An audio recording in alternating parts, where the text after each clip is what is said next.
Olá, tudo bem? Pessoal, estou com muita saudade de vocês. Espero que vocês estejam bem nesse processo, nesse momento de isolamento social, onde todos estão nas suas casas, assistindo videoaula, assistindo série, maratonas, enfim. Espero que todos estejam bem. E eu quero dizer, como vocês sabem, eu sinto muita falta de ver vocês, de conversar, de debater, tá? Mas enfim, vamos lá? Bem, nós vamos ver o capítulo 5. É na escola que se aprende a agir. Eita, falar sobre a escola nesse momento que vocês estão em distanciamento social, de querer estar na escola com saudade, serve de reflexão. Reflexão filosófica, onde você vai parar e pensar, ai, que saudade da escola, dos professores, principalmente dos meus amigos.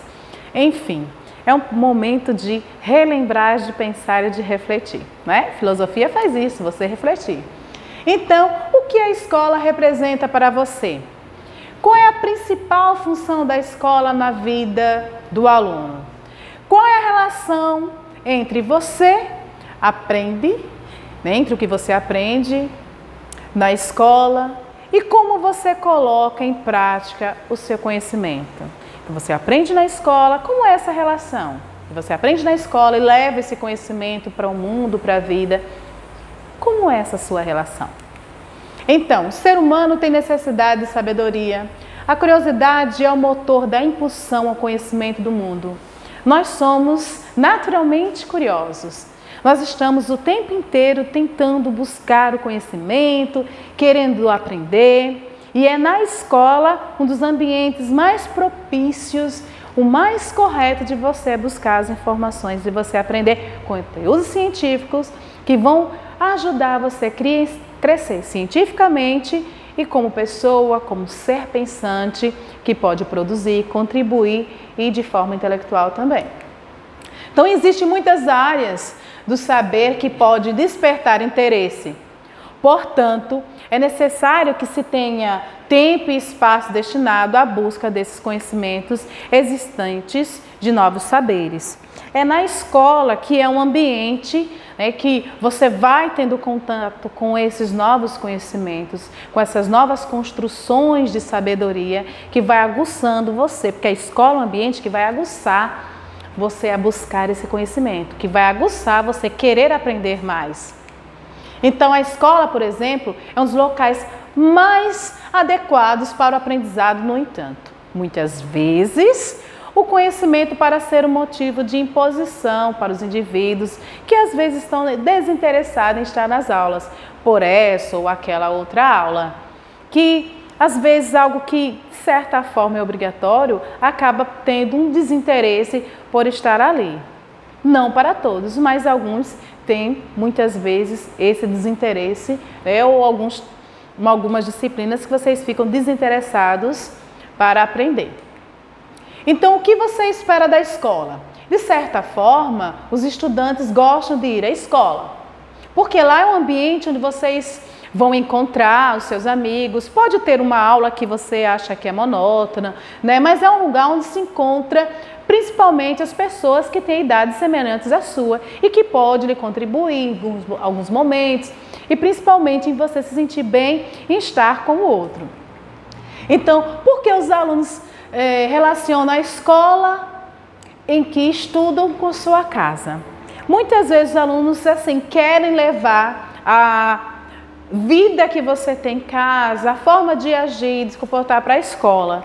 Mesmo que sabendo que na escola tem algumas regras, algumas formas de conviver, que não é do mesmo jeito que está em casa, mas alguns alunos às vezes levam esses padrões, essas formas de agir em casa e tentam trazer para a escola. E lá muitas vezes tem um contraponto em relação a essas ações. Então a escola é um lugar onde estabelece uma mediação entre o indivíduo e a sociedade, ou seja, é um espaço institucionalizado para acessar a herança cultural, todas as informações no que se refere ao conhecimento socialmente produzido pela humanidade. Na nossa casa, a princípio, quando se são crianças, antes de estar na idade escolar, a criança tem um momento de aprendizado de socialização primária, né? A socialização primária é tida em casa, com a família. A criança vai aprender a se comportar, como viver no primeiro momento da sociedade familiar, como é que ela vai se comportar, agir, como senta, como se alimenta, enfim, uma série de informações e regras em casa que faz parte da educação do aluno. Quando o aluno chega na idade escolar, ele vai para a socialização secundária, o processo de informação secundário de conhecimento que é sistemático e organizado. Em casa é assistemático, esse conhecimento de socialização primária, e na escola, na idade escolar, é o conhecimento sistemático, socialização secundária, organizado, sequenciado. Faz parte de um currículo, a escola, onde vai passar essas informações organizadas, sistemáticas, sequenciadas, dentro de um currículo onde o aluno vai ter acesso a essas informações totalmente sequenciada. É a herança cultural, o conhecimento que é adequado à idade, onde ele gradativamente vai tendo acesso a todos esses conhecimentos. Então, essa herança cultural é extremamente importante para a construção da formação intelectual do educando. Porém, não é só na escola que se tem acesso ao conhecimento, nós sabemos disso. Nas redes sociais, nos livros, nos aparatos tecnológicos, todos também são instrumentos para que você venha adquirir o conhecimento. Só que na escola é um ambiente onde você tem o processo de socialização secundário, o processo de envolvimento com seus amigos, outros alunos de outras turmas, com professores, com a sociedade, enfim, e lá você também vai adquirir o conhecimento. Então, é um ambiente propício para buscar e ter mais acesso à informação e à educação, tá? Então, houve um período da história da humanidade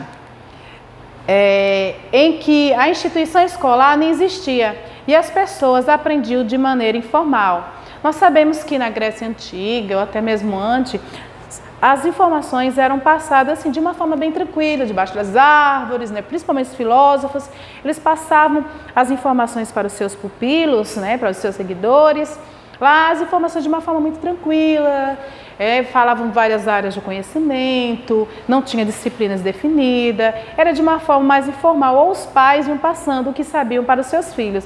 Então, era de uma forma diferente nessa época. O modelo da escola que existe atualmente foi concebido com o advento da sociedade capitalista e, por vezes, com a busca incessante pela sistematização do saber técnico e científico. Então, a escola é um ambiente onde tem as informações todas organizadas, sequenciadas, sistematizadas e de uma forma curricular. É nesse ambiente escolar que o aluno tem todas as informações e acesso a ela de uma forma extremamente organizada. Então, esse modelo, a escola, ajudou principalmente a universalizar os valores da sociedade, a mostrar os parâmetros de comportamento, as regras. Uma vez que o aluno aprende, a criança, o adulto aprende como conviver em casa, e quando chega na escola tem as regras, quando ela sai da escola, ela está preparada para viver em sociedade, num grupo que também tem regras, que tem leis, que tem princípios e tem normas. Então, é um processo de aquisição do conhecimento preparatório para viver em sociedade, tá? Então, essa forma pode ser pautada como ferramenta de controle social. Além de ensinar os valores úteis e convivência social, a nova escola, ela é pensada como um espaço de liberdade, pois ela está inclinada a saberes, né, e receber experiências cotidianas dos alunos e referente a várias concretizações do ensino e da aprendizagem. O aluno é um aprendente o tempo inteiro, ele apreende as informações, aprende e apreende. Quando ele apreende, ele detém as informações, utiliza novamente e assim ele vai vivendo em sociedade com mais conhecimento, construindo assim, de uma forma consciente, toda a sua formação intelectual. Então, na perspectiva do filósofo Immanuel Kant, o ambiente escolar favorece a construção de valores e modelos próprios, com o objetivo de mediar a libertação dos indivíduos das normas e orientações exteriores por meio da tomada de consciência da realidade. Então, é na escola que o aluno começa a construir os valores, a perceber a realidade, a discutir com o outro, a ver o mundo de uma forma diferente, com mais informação e com mais conhecimento. Então, é necessário criar novas relações mais harmoniosas o tempo inteiro na sala de aula, no ambiente escolar, né? Em contraposição ao sistema de hierarquia no mundo educacional. Mas mudar requer principalmente protestar e agir, fazendo com que a escola atenda interesse da maioria e principalmente exige dar oportunidade para esses alunos, para que eles possam viver nessa sociedade, eles venham produzir, venham conhecer a escola e se preparar para um mundo que é extremamente exigente e que vem tirando de você, o aluno, o conhecimento que ele adquiriu nos anos na escola. A escola é um espaço onde você pode produzir conhecimento e é na escola que deve ser instigado o tempo inteiro o aluno para que ele venha produzir esse conhecimento, pesquisando, buscando as informações, passando as informações, produzindo novas ideias, criando seus objetos de estudo, fazendo com que ele possa contribuir na sociedade o tempo inteiro com as suas informações e com suas pesquisas.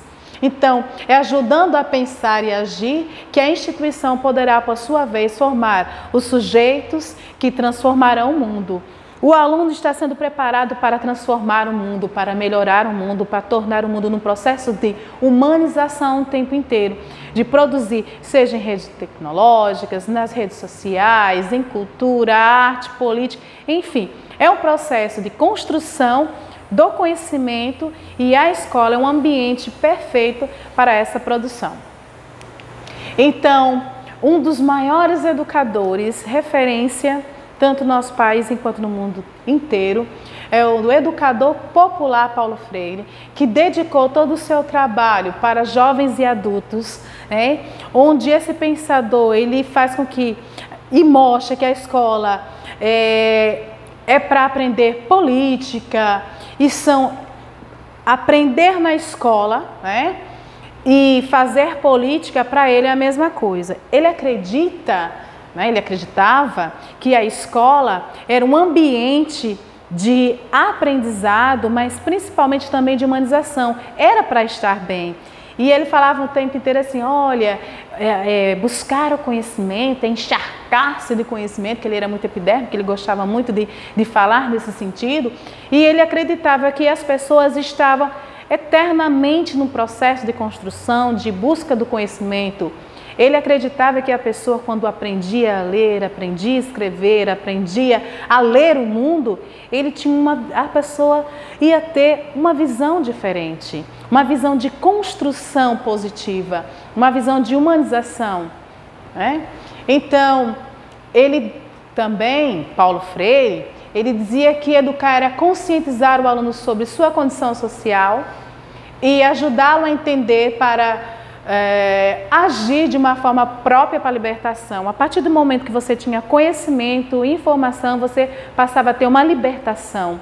Você tem o conhecimento, você passa a ver o mundo de uma outra forma. Você se liberta de alguns pensamentos. E as palavras-chave, principalmente do seu pensamento, era conscientização, ser livre, autonomia e diálogo. O tempo inteiro tem que haver diálogo, muitas discussões, para que as pessoas venham chegar às informações e ao conhecimento e crescer humanamente. Eu trouxe para vocês também essa imagem e vem com um pensamento de Paulo Freire, onde ele vem falando assim: educação não transforma o mundo, educação muda as pessoas, pessoas mudam o mundo.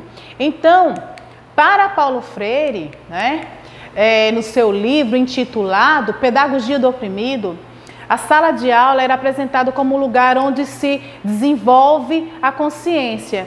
Então, esse livro de Paulo Freire, onde vem falando aqui sobre Pedagogia do Oprimido, ele vinha falando o tempo inteiro que o homem tinha que buscar esse conhecimento para ter uma libertação. O jovem, o adulto, com a leitura, ele vai adquirindo conhecimento ao ponto de crescer, de expandir e de contribuir na sociedade, principalmente na sua formação. Então, para ele, a escola não pode se limitar a repassar somente o conteúdo. Como eu falei para vocês anteriormente, a escola é um ambiente que tem um currículo de forma sistematizada, organizada e sequenciada. Mas a função da escola não é só passar esse conteúdo, e sim para instigar o aluno que com esse conhecimento adquirido ele venha produzir novas ideias, ele pensar criticamente sobre o mundo em que ele está inserido. Então, educação não pode ser bancária. E como é essa educação bancária no pensamento de Paulo Freire? Ele falava que a educação bancária era aquilo que o professor só passava as informações de uma forma muito tradicional e depois, no momento de avaliação, era só sacar, sem uma discussão, sem um debate, sem ver a ideia do aluno. Atualmente, nós sabemos que a ideia da escola que nós temos agora é de discussão. E isso a gente vê nas aulas de várias disciplinas, principalmente filosofia, as discussões de vocês que são valorizadas, as ideias, os pontos de vista e que são norteados muitas vezes pelo professor para caminhar um caminho, né, mais correto, um caminho que venha de uma forma verdadeira, tá? Enfim, a verdadeira no sentido da busca pela verdade. Tá? Então, mas deve relacionar a experiência real dos alunos, proporcionar uma visão crítica por parte deles. Sempre o aluno tem que ter uma visão crítica, mas norteada pelo professor, para ele sempre conseguir encontrar as informações de uma forma correta. Tá? Então, aqui eu trouxe até uma chargezinha. Quando o aluno, qual a aula de hoje? Filosofia, vamos debater sobre a realidade atual da escola. Então, atualmente nós estamos vivendo um momento de isolamento social, onde a escola não está fazendo parte muito do momento físico de vocês, mas a escola está vivendo e fazendo parte da vida de vocês, com videoaulas, com aparato tecnológico, com várias informações. Nós, enquanto escola, estamos fazendo o possível para que vocês tenham acesso às informações e que vocês possam construir o pensamento, construir a ideia de vocês de uma forma crítica e participativa. Então, com o espírito investigativo e criativo, os estudantes são incentivados a construir um mundo justo a partir do diálogo. No momento, nós não estamos tendo um diálogo físico, né? Mas vocês podem depois fazer as perguntas, questionar a gente num outro momento que nós vamos ter, né, com vídeos, conferências, para a gente conversar, debater, tirar dúvida. Mas a escola, a sala de aula é um momento em que você pode dar as suas ideias. Ideias dentro do contexto, dentro do currículo, dentro do conteúdo que está sendo mostrado. Podemos debater sobre outros conteúdos? Podemos sim, com certeza, de uma forma que venha instigar você a pensar de uma forma crítica e que venha, sim, criar novas ideias e aumentar ainda mais o seu conhecimento. Então, o homem é um ser tão, assim, não terminado, sempre em construção, ou seja, constituir-se conforme dialoga com outros sobre o mundo. Então, esse pensamento de Paulo Freire eu trouxe para vocês. Tenham sempre diálogo, conversem entre vocês, conversem com a família, continuem estudando, continuem lendo bastante, que essa videoaula venha contribuir a vocês. No final do capítulo tem as atividades para vocês responderem. Aí a gente vai tirar as dúvidas e corrigir essas atividades no momento que a gente tiver nas videoconferências e a gente se encontrar, tá bom? Tudo de bom e até a próxima aula. Cheirão!